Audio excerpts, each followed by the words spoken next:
In this video, we're going to talk about rotation. Golf's a very rotational sport, yet so many of us struggle with rotating properly.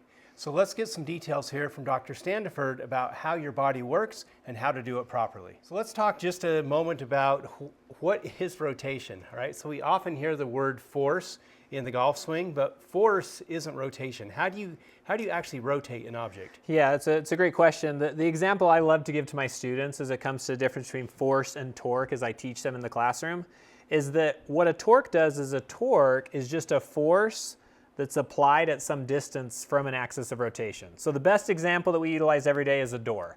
A doors swing on a hinge. And why do they swing on a hinge? Because I grab the door handle, I apply a force, but I'm applying that force at a distance to the axis of rotation.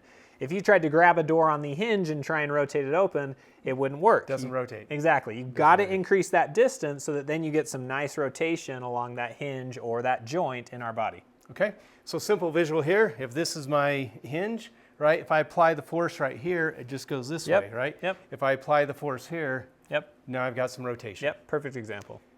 How does this equate to our bodies, right? The pelvis. How are how does your pelvis structure work to allow rotation of the trunk? Yeah, great question. So the femur is kind of a really interesting bone. So this is our thigh bone, okay? And the thigh bone's connected to the hip bone, right? We could sing the song. But as the femur comes up, it actually has this angle that actually sits it into the socket. We call it the angle of inclination. Okay. But basically what it means is the femur comes up and then it shifts a little bit and sits you into that nice socket. Okay, and the reason why it does that is it gives it the ability at least to move in all the planes of motion we want our hip to move. So our hip can do a lot of movements this way, forward and back. I can move my hip to the side and here, and then I can also do these nice rotations of that hip joint. Okay, now in our world, I think we do a lot of movements of walking, running, jumping, sitting, standing up, where we do a lot of just this, right? We're doing just a ton of movement this way. I walk, I run. It's just a lot of this, down and up, and that's not how a golf swing works. Right. We talk a lot about ground force. Yeah. Okay. So if I look at a good golf swing, we see that the pelvis, rotates to the right and it rotates to the left. I think a common fault that a lot of people have is not understanding that offset, right? In terms of how you take the ground force to help the pelvis rotate. Okay. So when I move myself forward, I feel my ground force coming more through my hip socket, right? But if I want to rotate my pelvis on this right side, I feel the force, I guess I call it more towards my hip pointer. Yeah.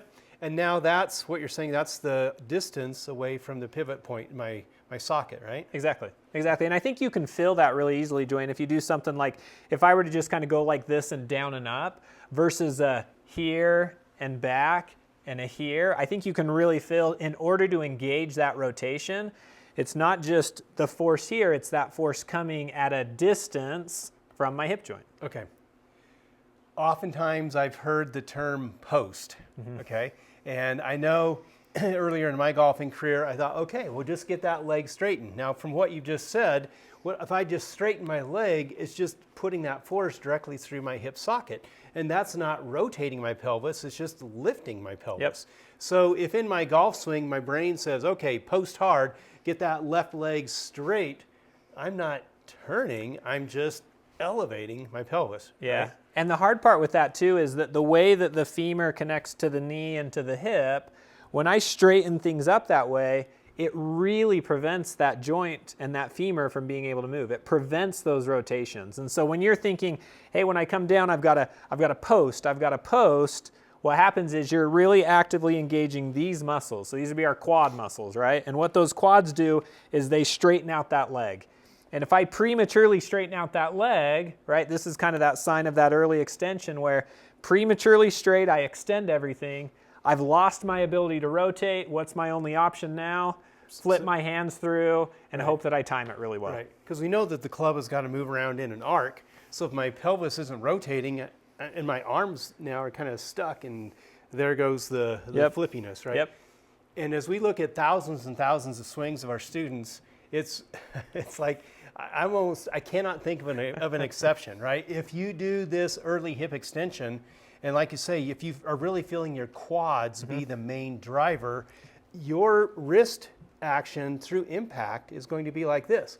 And as we've discussed in other videos, now we've lost control of the angle of the face relative to the motion of the shaft, and your face to path is plus or minus. You don't know if you got a left miss or a right miss, and golf can be really frustrating. Yep. And so these muscles contracting hard is not my friend. yeah, I think you really have to, we use these muscles a lot, right? We live in a quad dominant world where these quad muscles they're helping us stand up, they're helping us walk, they're helping us jump.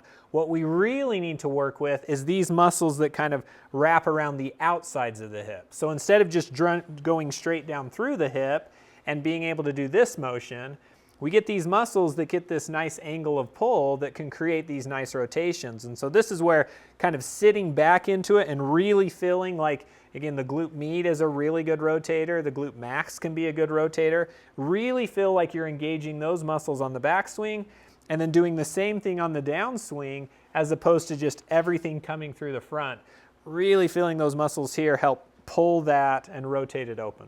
So it sounds like it's a balance, right? I obviously have quads are supporting my leg from just, my knee from just flat out collapsing. Yeah, of course. But it needs to be a support, not the primary, Yes. is maybe one way to think of it. And so since we're so used to running, walking, I'm using my quads all the time. So here's my weight shift to the left side, and I'm going to catch that weight and really contract my quad. Bam, there's the early extension. Yep. So if you look on the down the line video, what you see is the loss of the hip line. Yep. Right. So when you take that video, hips come forward. Now my sternum comes up a little bit, right? Yep. And now my arms are farther away from the ground, and I have to release the wrist, and it's just a cascading set of consequences. Yeah, you lose that beautiful angle between the wrists and the hands and the clubs as you kind of come through, because that's the only thing you can do to actually hit the golf ball. You do that stuff in your body, and you have to kind of react to it and somehow deliver the club face to your ball. Not very well, but you still try and do it. So how do I train myself to engage these muscles as I get the shift to the left as opposed to engaging my quads? Yeah, I mean, I think field drills are the kind of things that are really helpful. So again, because we spend so much time standing and sitting and doing movements this way, we feel that a lot. So I mean, even something as simple as just really trying to resist here with the force, feeling that force kind of come up at a distance from that hip joint, really kind of pulling back and pushing back, kind of engaging here. And right, your muscles are kind of cool because, like I always tell my students this, like, hey, if you want to feel what's going on in that region, just put your hand there, right? If I want to feel what's going on, wow, I can feel some things happening in that. I think we can do the exact same thing here where, again, feeling those kind of muscles, feeling some tightness occur in this region as opposed to only feeling the tightness there. I think those types of things can be really beneficial on a golf swing. Gym type activities where instead of just doing really this down and up type movements, but you're trying to do some rotational movements. Okay. I like one I just saw the other day with a professional golfer where they were doing, again, these like twisting jumps this way where they're really trying to kind of engage the twist down and then the jump up and turn. I mean, anything there where you're engaging and feeling those rotational muscles. Very good. All right, so the moral of the story is you've got to use the principles of torque. Torque is force times the distance, right?